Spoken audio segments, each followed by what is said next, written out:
Here we go. You know, I spend a lot of time on this. We think about it. We talk about it. I think we've got a kind of a clear delineation. There's a really good 4 or 5, and then there's a lot of close, and then there's playoff teams that can't do much. Here we go, our herd hierarchy.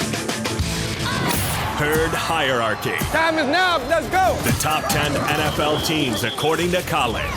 Number 10. Seattle Seahawks. Sometimes you get bad breaks in life, and they're a running team who just had cluster injuries last weekend at running back. They're flying Marshawn Lynch into town, who can solve some of it, not all of it. Listen, they were already a team that was too Russell Wilson dependent.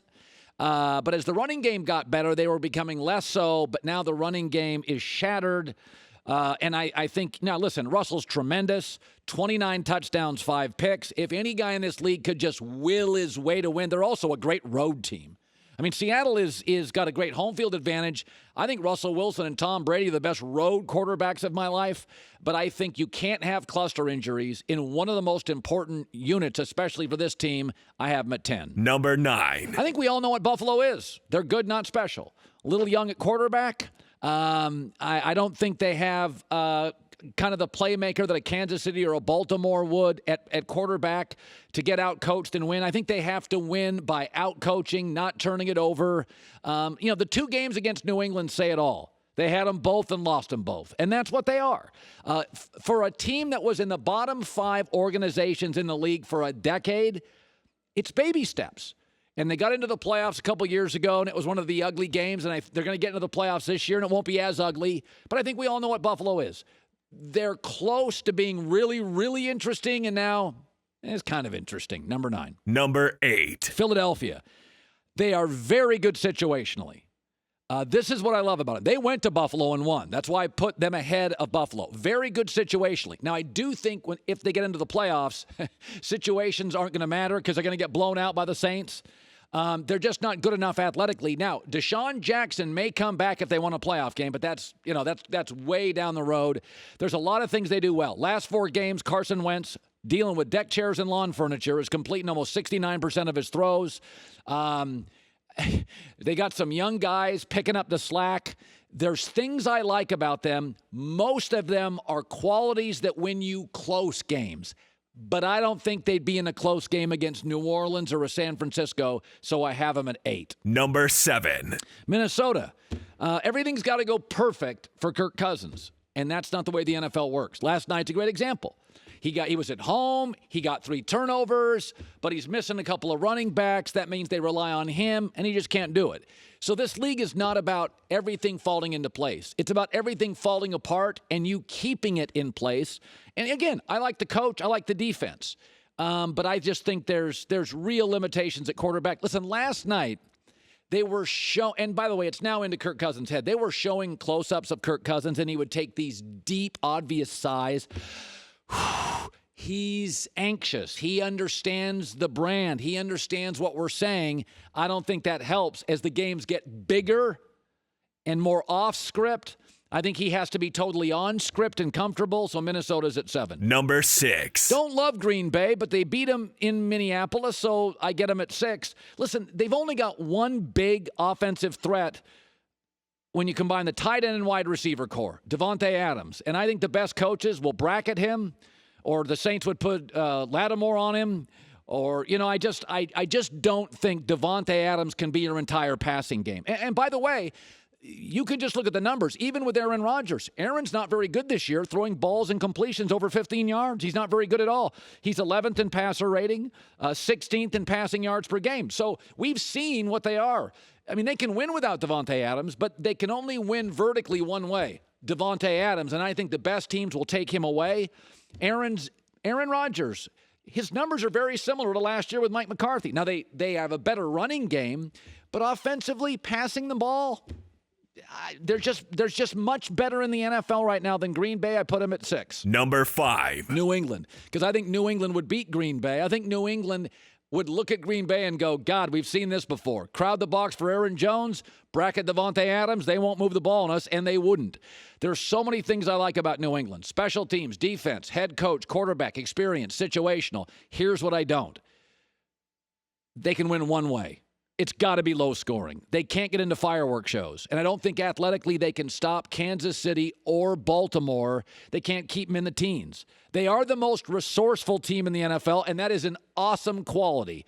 But I think even at Foxborough, they would struggle to beat Kansas City a second time. They check every box. But in the NFL playoffs, you occasionally need a cheap touchdown. Now, they are number one in takeaways. And what does that mean? They get short field. They'll take the ball away, and they'll have 27-yard drives for touchdowns, not 77. So, again, they have manipulated their lack of athleticism brilliantly. Trick plays, block punts, takeaways.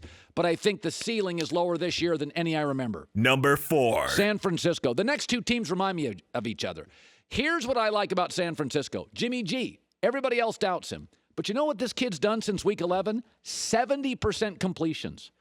He makes the occasional mistake, but boy, is he good when you need him. As we've looked at this defensive line, and we look at Kyle Shanahan, you know what's really impressive? Jimmy Garoppolo. And then they added Emmanuel Sanders along with George Kittle. Why does that matter? Because this is a team that doesn't need 12-play drives. Sometimes they just flip it out to George, and he goes, he goes rock. He just runs over people, and you get a cheap touchdown. I think Emmanuel Sanders was a huge organizational decision, and I think it's helped them, and he helped them this weekend. They have the secret sauce. They can be outplayed and get cheap touchdowns and win games there at number 4. Number 3. I think Kansas City is San Francisco of the AFC. Their defense can run hot and cold. I've got a young quarterback. I love both their coaches. They're crazy explosive. But I think they can be outcoached and outplayed and win. And I think that matters in the NFL. I think it matters in the playoffs. You're going against the greatest quarterbacks and the greatest coaches. You're going to have bad halves. Belichick's had bad halves. Belichick had a bad first half in the Super Bowl. But I think Kansas City and San Francisco, and if they played, I'd probably take Kansas City by a field goal. They are the equivalent of each other. Number 2. New Orleans. I doubted them all year. Unbelievably athletic. The most dominant player on the perimeter in the league, Michael Thomas. Great GM, great coach. Offensive line is well compensated and worth it. They've done a good job to draft and acquire pass rushers. Not a lot they don't do well. And here's the thing. I kind of get the same formula. Smart. They're very New England, very resourceful, very smart. You can't get to the quarterback. They sack yours. You can't sack theirs. They've only, let me read this here. They've turned the ball over 8 times all year. That's for an offense that's passing the ball all over the place and is wildly sophisticated and clever. They just give you no openings. They don't play poorly. They lose, but they just don't play poorly on any Sunday. I've got them at 2. Number 1. Baltimore. You know what's interesting about Baltimore? If you go to their defense week 1 and now, they got like 7 different players starting. They've done a very good job organizationally over the course of a season to change their defense, add pieces, get a lot of experience. I still think, I kind of feel like they topped out at week 13, and they're not going to play anybody this weekend.